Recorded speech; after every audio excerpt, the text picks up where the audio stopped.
Assalamualaikum warahmatullahi wabarakatuh. Perkenalkan, nama saya Misma dari kelas 11 AKL 2. Bayangin, dua negara bertetangga yang selama bertahun-tahun hidup berdampingan, tapi tiba-tiba harus berselisih karena dua pulau kecil di tengah laut. Semua bermula di perbatasan antara Indonesia dan Malaysia. Bukan soal kota besar, bukan soal wilayah luas, tapi dua pulau kecil yang mungkin terlihat sepele di peta. Sipadan, dan Ligitan. Namun, justru disitulah masalah besar dimulai. Indonesia merasa kedua pulau itu adalah bagian dari wilayahnya berdasarkan warisan perjanjian zaman kolonial Belanda.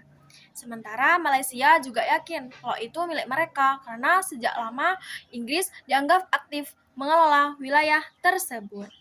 Ketegangan mulai terasa sejak tahun 1960-an. Kedua negara sama-sama mempertahankan klaimnya. Situasi makin rumit karena wilayah laut di sekitar pulau itu ternyata punya nilai strategis dan sumber daya alam yang besar. Bayangin kalau dua negara sama-sama bilang, ini wilayah kami, dan tidak ada yang mau mengalah.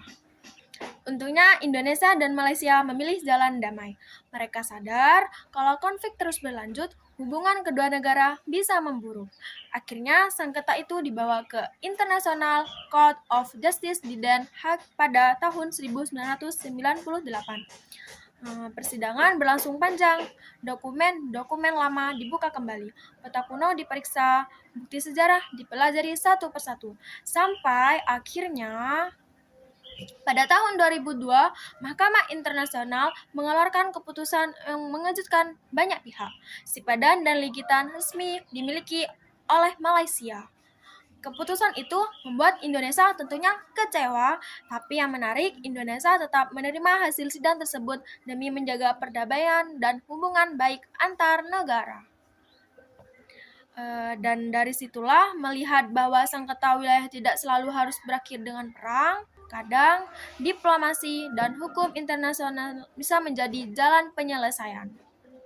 Tapi cerita belum benar-benar selesai, karena setelah kasus Sipadan dan Ligitan, muncul lagi sengketa baru di wilayah Ambalat. Sampai sekarang, kawasan itu masih menjadi perhatian kedua negara. Bedanya, Indonesia dan Malaysia terus memilih negosiasi dan dialog agar konflik tidak berubah menjadi bentrokan besar. Dari kisah ini kita bisa belajar bahwa batas wilayah bukan cuma garis di peta. Di baliknya ada sejarah, kepentingan negara, bahkan harga diri bangsa. Dan terkadang dua pulau kecil bisa menjadi pusat perhatian dunia. Terima kasih. Wassalamualaikum warahmatullahi wabarakatuh.